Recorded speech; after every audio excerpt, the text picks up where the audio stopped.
Вы смотрите новости на телеканале Якутия-24. В студии Валерия Наумова. Здравствуйте. Коротко о темах этого утра. Состоялось торжественное закрытие навигации 2021 года. Какие итоги можно подвести? «Открой свою Россию». Якутия представила свои туристические проекты на всероссийском конкурсе в Москве. Развиваться с малых лет. На базе детского сада открылся эко-технопарк.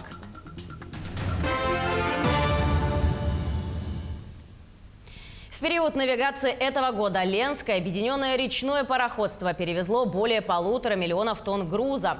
На торжественном мероприятии, посвященном закрытию навигации текущего года, генеральный директор пароходства Сергей Ларионов сообщил, что навигация прошла в сложнейших условиях.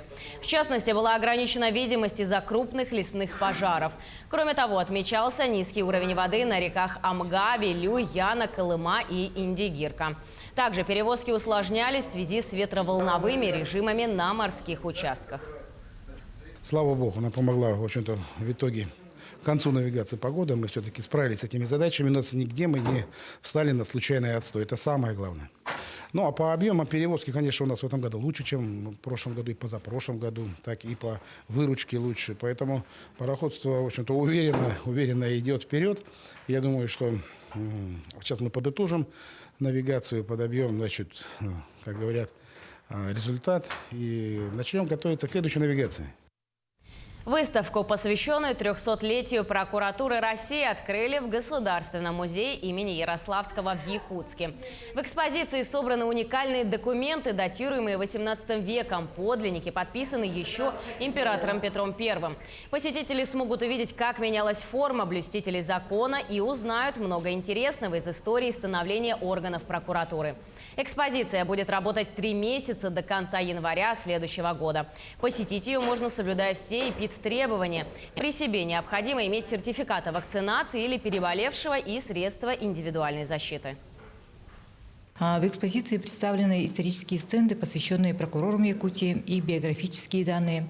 Конечно же, будут интересны архивные документы, книги, награды, боевое оружие, а также личные вещи прокурорских работников, ветеранов Великой Отечественной войны. Кроме того, Национальным архивом для экспозиции подготовлена слайд-презентация на основе архивных документов, которые посетители выставки могут посмотреть через видеопроектор. Ну и, конечно же, главным экспонатом экспозиции является зерцало XVIII века, на котором с 2 сторон изображены указы Петра I. Эта выставка, она как раз будет освещать историю, всю историю прокуратуры за 300 лет в Российской Федерации и нашу региональную историю. Здесь выставлено примерно около 100 предметов основного фонда из предметов нашей коллекции. А также здесь есть интересные документы из фондов Национального архива, литература из Национальной библиотеки. А вот в Москве стартовала предзащита туристических проектов всероссийского конкурса «Открой свою Россию». Якутию представляют 3 проекта: туры на Ленские столбы, Верхоянск и полюс холода. На дебат-ринге финалистов побывала Туяра Константинова.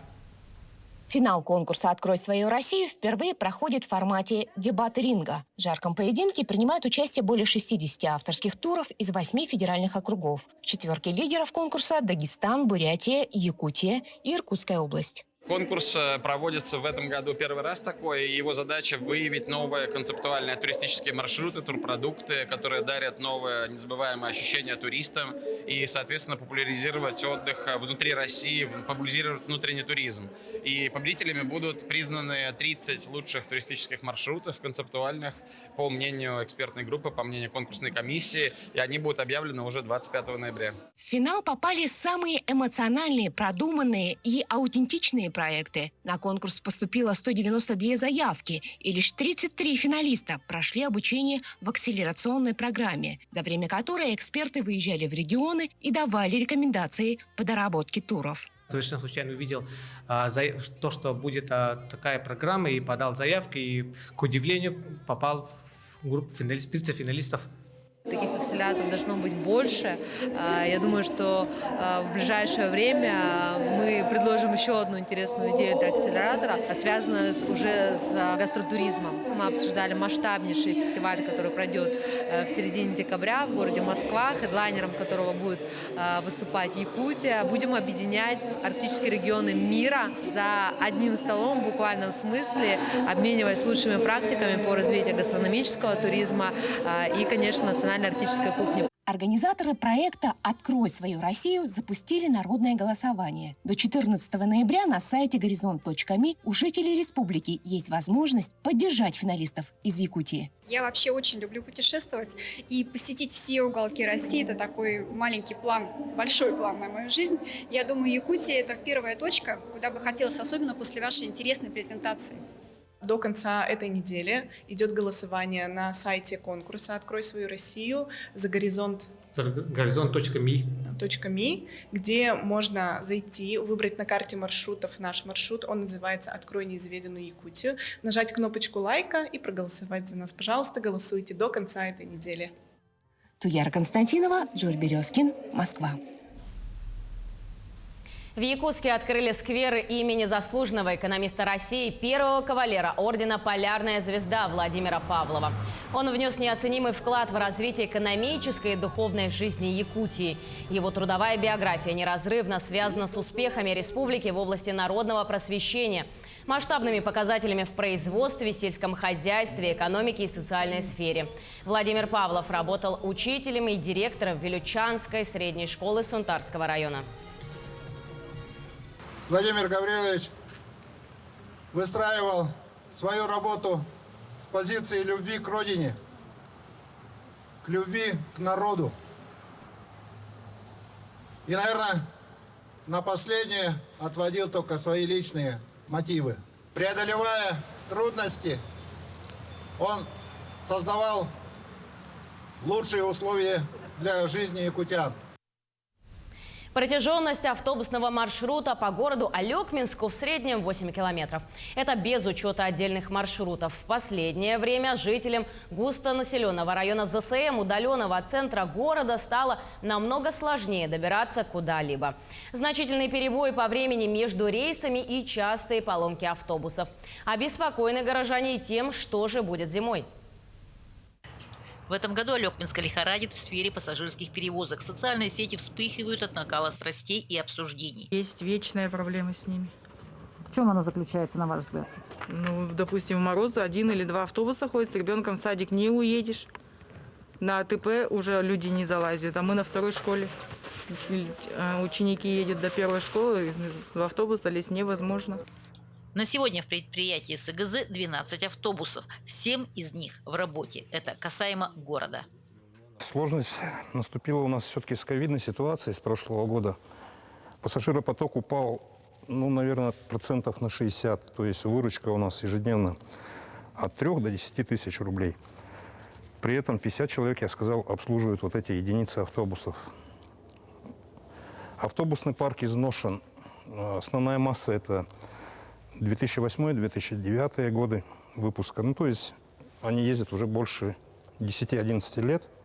Убыточность давит любой шаг, но сокращать нечего. Автобусный парк и коллектив и так совсем небольшие, а ветхий автопарк – огромные затраты на ремонты. В принципе, мы уверены, что зиму мы отстоим.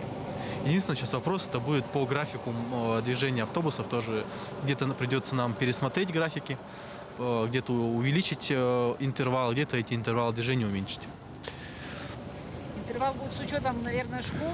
С учетом школ, с учетом новых кварталов, которые застраиваются в городе активно. Ну и вообще с учетом количества населения, проезжающего в этих автобусах. Заявки на приобретение новых единиц поданы давно. На сегодняшний день нами направлена заявка в Министерство транспорта Республики Саха-Якутия на приобретение новых автобусов. Недавно состоялось совещание с Министерством транспорта, на котором обсуждались данные вопросы. Со стороны республики планируется выделение помощи для заключения лизинга предприятиям, осуществляющим пассажирские перевозки, для приобретения новых автобусов. Но это не есть решение. Малое количество пассажиров – это отсутствие выручки. Между тем, выручка – это и есть и зарплата, и ремонт, и ГСМ. Проведя анализ работы нашего предприятия с мая по август месяц, то есть летний период, с учетом всех субсидий, с учетом всех дотаций, которые получало предприятие, с учетом реальной выручки, которая у предприятия была, за 3 месяца мы получили отрицательный баланс. То есть даже тех субсидий не хватает на все выпадающие доходы, на покрытие всех выпадающих доходов. Елена Фаст, Максим Копылов, Алекминск.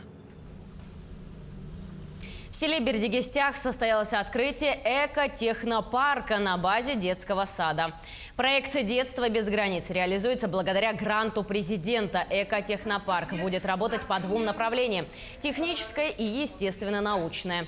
Проект направлен на развитие научно-технического образования детей дошкольного возраста всего Улуса путем создания сети дошкольных образовательных учреждений. Произвело на меня большое впечатление то, что с группами младшей дошкольной группы, уже средней группы, старшей, уже с детства прививает работу именно с наукой и техникой. На самом деле это очень правильно, потому что это развитие не только мелкой моторики и логического мышления, это в принципе, даже дети в будущем, может быть, не будут инженерами, но они получают очень мощное развитие. И вот подходы, которые созданы в Бердигестском детском саду, мне кажется, они очень правильные и надо распространять по всей республике. Сегодня они выиграли грант, президентский грант, открыли маленькую такую лабораторию, где дети занимаются вообще разными технологиями. И мне кажется, что этот подход очень правильный, потому что дети формируются до 5 лет, и вот это время, мне кажется, очень важное для формирования сознания ребенка. Первый конкурс среди коллекционеров прошел в Якутске. Представляли на суд жюри, пожалуй, главный символ застолья и чаепития – самовар. 21 конкурсант выставил своего хозяина стола. Здесь самовары на любой вкус, и большие, маленькие, старинные и уже обновленные версии. Украшают их росписями, традиционными русскими узорами. Главной целью конкурса «В гостях у самовара» организаторы называют привлечение внимания к коллекционированию как в форме интеллектуального досуга. В будущем конкурс планируется сделать ежегодным. Этот конкурс у нас будет на регулярной основе ежегодно. То есть потихонечку народ подтянется, потому что пойдет, скажем так, слухи среди коллекционеров, что такой конкурс есть. И люди просто будут уже подтягиваться к этому конкурсу. Есть много людей, которые узнали об этом поздно и очень сожалели, что не смогли принять участие. К этому часу это все новости. Оставайтесь с нами.